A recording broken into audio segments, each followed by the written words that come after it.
Cyber crime से या फिर साइबर क्रिमिनल से बचने के आपको 5 उपाय बताने वाले हैं। कितने 5 उपाय बताने वाले हैं बचने के उपाय। साइबर क्रिमिनल क्या होते हैं इस पर हमने वीडियो बना चुके हैं, आप नहीं देखोगे डिस्क्रिप्शन में लिंक मिलेगा, आप वहाँ जाकर देख सकते हैं। तो साइबर क्राइम जो आजकल ज़्यादातर हो रही है, इससे बचने के आपको 5 उपाय बताने वाले कि way to avoid cyber crime या फिर साइबर क्रिमिनल। वो किस तरह से होते हैं आप इसमें इमेज के माध्यम से उसका समझ सकते हैं। वो आपका नेट जो आपका साइबर क्रिमिनल क्या होता है इस बारे में बात करें तो वो नेट जो सोशल मीडिया के जरिए जो आज बोट अटैक यूट्यूबर देख रहा है या फिर सोशल मीडिया के जो फ्रॉड आजकल होते हैं ना, आपका जो बैंक बैलेंस जीरो कर सकते हैं, आपका फोटो वीडियो जो गलत इस्तेमाल जो आपका ज़्यादा ब्लैकमेल जो किया जाता है, ये सब यही होते हैं साइबर क्रिमिनल का पहचान या फिर इस प्रकार से वो काम करते हैं। इसे बचने के क्या क्या उपाय है, चलिए बचने के उपाय जानते हैं आप। देखिए सबसे पहला जो उपाय है वो है आपका क्या कि मजबूत पासवर्ड आपको बनाना चाहिए। जब भी आप कुछ भी चीज़ का पासवर्ड आपको फ़ोन में या फिर कंप्यूटर लैपटॉप में आप बना रहे हैं तो बहुत मजबूत पासवर्ड बनाना चाहिए जो कि कोई आसानी से वो तोड़ ना सके। चलिए इस कारण जानते हैं हर पासवर्ड और संख्याओं और प्रतीकों के संयोजन को याद रखना मुश्किल हो सकता है, हालांकि सुरक्षा का ध्यान रखना जरूरी है। पासवर्ड तोड़ने वाले कुछ ही घंटों में सरल पासवर्ड को तोड़ सकते हैं। एक मजबूत पासवर्ड बनाने से आप इस खतरे से लगभग सुरक्षित रह सकते हैं। तो मजबूत पासवर्ड बनाना सबसे पहला आपका ये तरीका हो गया। और दूसरा चलिए देखते हैं, देख सकते हैं यहाँ पे इमेज के माध्यम से। और दूसरा कौन सा सुरक्षा आप बरत सकते हैं इस साइबर क्रिमिनल से बचने के लिए, वो है आपका केवल सत्यापित और विश्वसनीय प्रेषकों से प्राप्त अनुलग्न ही खोले। यानी कि जो आपका लिंक ज़्यादातर बोलते हैं लिंक, ये आपका लिंक पर बहुत ध्यान रखें, जो आपको पता हो कि हाँ ये लिंक किसने भेजा है तभी आप खोलें। अनजान लिंक को ना खोलें, नहीं तो आप परेशानी में फिर पड़ सकते हैं। देख सकते हैं इस प्रकार से आप लिंक रहेगा, आपको सिर्फ क्लिक करने से आपको बहुत कुछ होता है, क्लिक करने से ही सिर्फ हमको बचना है। ज़्यादातर लोग इसी का शिकार हो जाते हैं। जब अपराधी फिशिंग या स्पीयर फिशिंग करते हैं तो वे अक्सर ईमेल में कोई अटैचमेंट या लिंक शामिल करते हैं जो से आपको क्लिक करने पर आपको नुकसान हो सकता है, या फिर हो सकता है आपको आपका गैलरी में सारे फोटोज वीडियो जो वो उसके पास पहुंच जाए, या फिर आपका जो अगर वो बैंक से कनेक्टेड है बैंक बैलेंस आपको जीरो कर सकता है, या फिर बहुत सारे मोबाइल हैकिंग भी हो सकता है, चाहे वो कंप्यूटर हो लैपटॉप हो। लिंक पर क्लिक करने या फाइल डाउनलोड करने से पहले सुनिश्चित करें कि भेजने वाला वही है जो वे बता रहे हैं कि आप जिसे जानते हैं या आप नहीं जानते, ये सुनिश्चित करना बहुत ज़रूरी है। चलिए अब अगला कौन सा आपको क्या कर सकते हैं, सावधानी बरत सकते हैं। देखिए अपनी व्यक्तिगत जानकारी सुरक्षित रखें।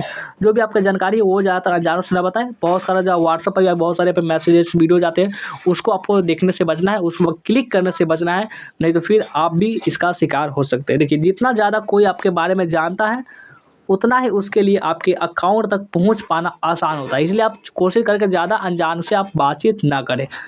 आप अपनी क्या कहते हैं आप अपने सोशल मीडिया सेटिंग को निजी रखकर अपनी निजी जानकारी की सुरक्षा कर सकते हैं। इसके अलावा ऑनलाइन या फ़ोन पर आप जो कुछ भी शेयर करते हैं उसके बारे में सावधान रहें। तो ये हुआ आपका अपनी व्यक्तिगत जानकारी सुरक्षित रखें, ये आपका तरीका अपनाना है। और आपके आगे आते हैं और अगला जो है वो है आपका कि सार्वजनिक वाईफाई से सावधान रहें।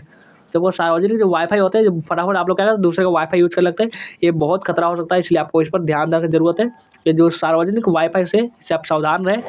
जब तक आपके डेटा प्लान में असीमित हॉटस्पॉट शामिल ना हो, आपको समय समय पर सार्वजनिक वाईफाई का उपयोग करने की आवश्यकता होगी, जबकि आपको जब भी संभव हो इसे क्या कर सकते हैं बचना चाहिए। कभी कभी यह अपरिहार्य होता है, इसलिए जब आपको सार्वजनिक वाईफाई का उपयोग करने की आवश्यकता हो तो एप्लीकेशन या वेबसाइट पर कोई भी निजी जानकारी दर्ज न करें। यदि संभव हो तो सार्वजनिक नेटवर्क के माध्यम से चलने वाले अपने डेटा को एन्क्रिप्ट करने के लिए वर्चुअल प्राइवेट नेटवर्क VPN का उपयोग करें।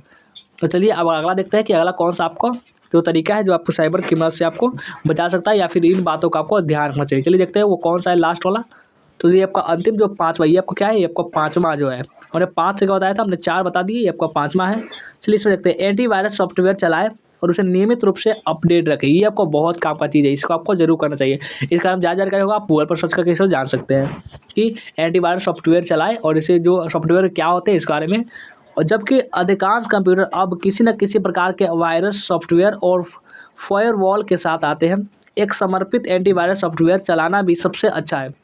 कई प्रतिष्ठित विकल्प हैं और एक बार जब आप एक चुन लेते हैं तो उसे अपडेट रखना सुनिश्चित करें। नए खतरों से निपटने के लिए एंटीवायरस सॉफ्टवेयर अक्सर अपडेट रखा होता है। यदि आप अपडेट नहीं कर रहे हैं तो आप पूर्ण सुरक्षा से वंचित रह जाएंगे, इसलिए इसको करके आपको अपडेट रखना चाहिए। इससे आपको बहुत सारा ये आपको ये हेल्प करेगा। तो कैसा लगा साइबर क्रिमिनल से ये बचने के 5 उपाय हमें कमेंट करके जरूर बताएंगे। आपको हमें लग रहा था कि साइबर क्रिमिनल से जानकारी आपको इस चैनल पर आपको डालना चाहिए ताकि आप लोग उसको जागरूक हो सके, क्योंकि बहुत सारे फ्रॉड हो रहे थे, उस फ्रॉड से आप बच सके। तो आपको जानकारी पसंद है तो लाइक जरूर करेंगे और चैनल को निश्चित रूप से सब्सक्राइब कर लेंगे। चलिए वीडियो को एंड करते हैं, मिलते हैं फिर किसी नेक्स्ट वीडियो में।